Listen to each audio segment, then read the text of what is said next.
Alright, hello and welcome to the 16th letter of the alphabet. I can't believe that I'm this far through. It means that I've only got 10 letters left, which is wild. It feels like I only just started this just about a week ago, but here we are. It's going really quickly. So this is in the Copperplate Majuscules series. So these are capital letters for Copperplate.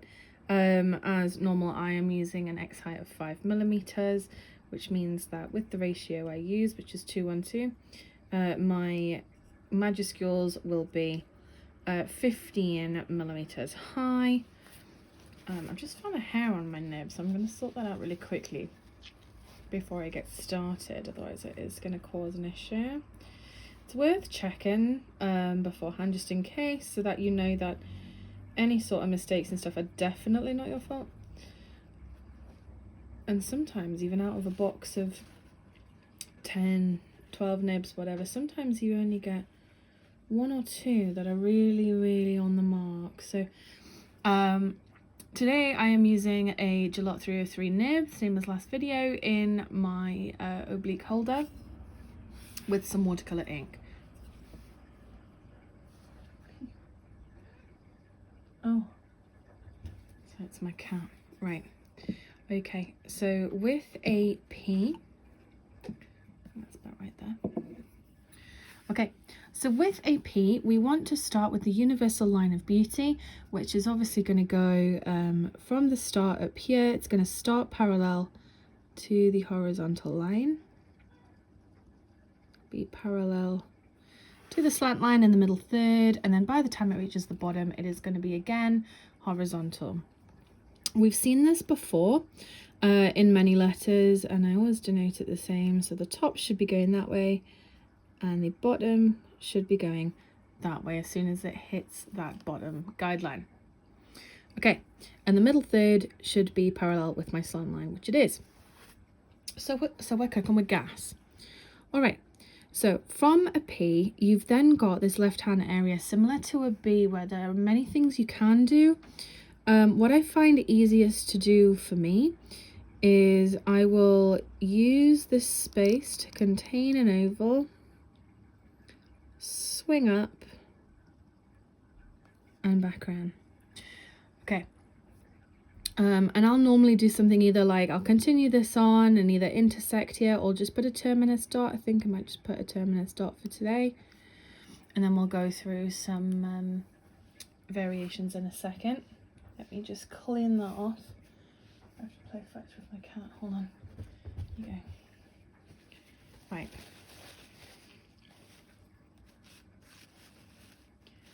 So I just used some good old kitchen roll and a little bit of water to clean my nib thoroughly. I give gentle pressure on the underside so that the tines do split on the kitchen roll. Okay. All right, hopefully this color isn't too light. Oh no, you can see that, that's pretty good. So in here, I obviously have a contained oval. So here is my first contained oval right here. I should also have the start of a second contained oval here, which is bisected roughly by the universal line of beauty. So on that side, I should be aiming for half a circle, sorry, half an oval, excuse me. So the other side should, if you mirror it, it should make a oval, which is again along the slant line. Okay, which should be the same as your middle third of your universal line of beauty if you are doing those measurements. If you are doing slightly different ones, I know Eleanor Winter does hers as more of the middle 50% rather than the middle 30%. That's absolutely fine. So whichever ductus you're using, not a problem. There is a lot of scope for flourishing on a P. A lot of different areas. It's just about balancing the letter, and a lot of it is dictated by what comes after it. So we'll go through bit by bit, and we'll just make sure that everything is balanced as much as possible.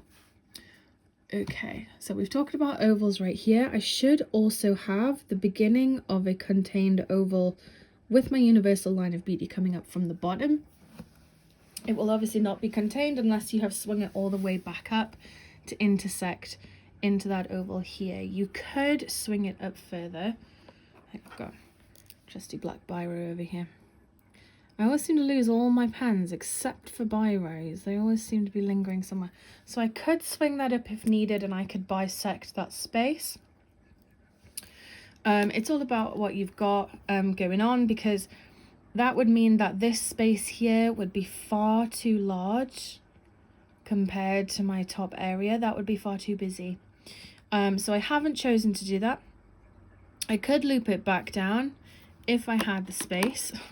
So if I'd swung this wider, and I would have enough space to loop back down and bring something here.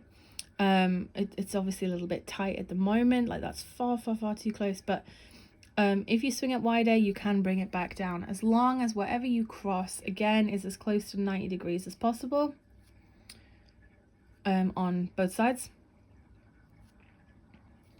so that it should cross over cleanly. We should also be aiming for roughly equal areas. So obviously this oval has been bisected, and then this oval would then be ideally bisected, but it's never going to be quite perfect. I do tend to stay away from flourishes like those, obviously because it creates a lot more drama on the left hand side. Unless I'm doing like a name on an envelope, I do tend to stay away from these. P's are really interesting in the way that they can have a lot of ascender letters after them. So if I'm looking at something like an H or an L, then I would need to be careful over here. The one general rule of thumb I would say is that in a P, your legibility box is pretty wide. It's pretty much everything on the right hand side right here. So your legibility box is that entire side. It obviously has to have the top part, and then the clearly identifiable universal line of beauty on the bottom. So you cannot bisect in here. I have seen it before where people have, I'll just do this a little bit further over, where people have done, you know, they've come back over like that for the universal line of beauty and still done a or whatever right here. Not a problem. I do think it starts to look a bit like a pound sign, but if that's what you're going for, then please go for it. There's not a problem with this in terms of rules. It does still read like a P, but it still requires this bit right here to be legible. So you cannot cross into that area. You'll see that I've left it completely blank as well. So that's just for legibility. There are multiple points you can flourish. So you can flourish obviously on this left hand side. We could continue a flourish on. So we could, I think I'm a little bit going out of frame, so let me push that over a little bit. So we could continue this on to wherever, I don't know. Where could we go from here? I could change it straight into a horizontal level, whatever we needed to do. Basically, we could continue it on, whatever. So we could continue that on for as long as we want. We could obviously continue this on. We could also, particularly if you're doing something very decorative, you could drop this, extend this higher, and use this as a flourishable area as well, if you didn't have any other ascenders there. If you have ascenders after your P, like L's or H's, then leave that side alone. If you're going to just leave this as is, a good rule of thumb is to say that the top of your universal line of beauty, so wherever you stop, is the limit for your letter. So if I use that, then we're not going to get confused. So if I draw the slant line on here, that is the outer limit of my letter. So you can see I've gotten very close to it. I've obviously eyeballed it, but I haven't gone over it. Otherwise it will make it look as if your universal line of beauty is being cut short. That needs to dictate the limit of your letter. Okay. All right. So with a P, there are multiple different ways of completing this right hand section. I've seen quite a few, but the main ones that I stick to, and I'll explain why I stick to those ones, all have the Universal Line of Beauty, which is a foundation for a lot of Majuscules. I can fit it here. Okay. Oh, there we go. So I've got my Universal Line of Beauty right here. And I can do whatever I want on that left-hand side. I have seen parts where a strange, almost like an incomplete oval has been used. Yeah.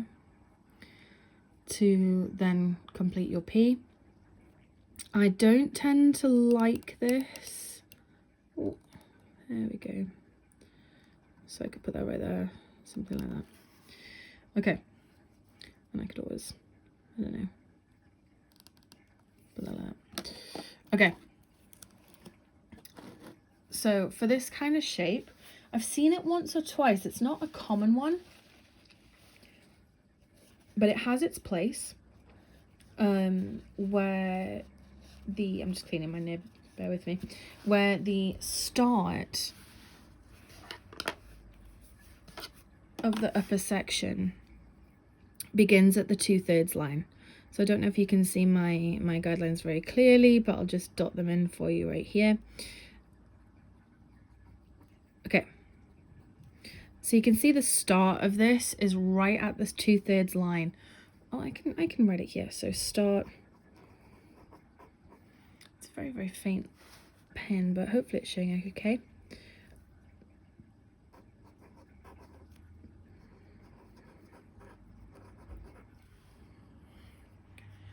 And because I've got this so far over, it does wobble, so I apologise.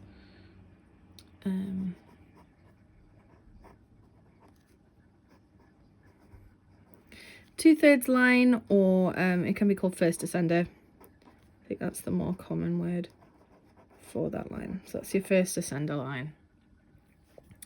But it would obviously drop to your header line right here, and be a contained oval within that space. So I could just shade that in right there. Okay. Yeah, I think that's about it for a P. P's are really, really fun. Don't be afraid to drop them lower if need be. This Universal Line of Beauty can continue on if you need a much more flourish, much more decorative letter. But aside from that, I think that's about it. Have fun flourishing with a P. There are lots of variations to play with, lots of elements that you can add to a P. And elsewise, have a good day.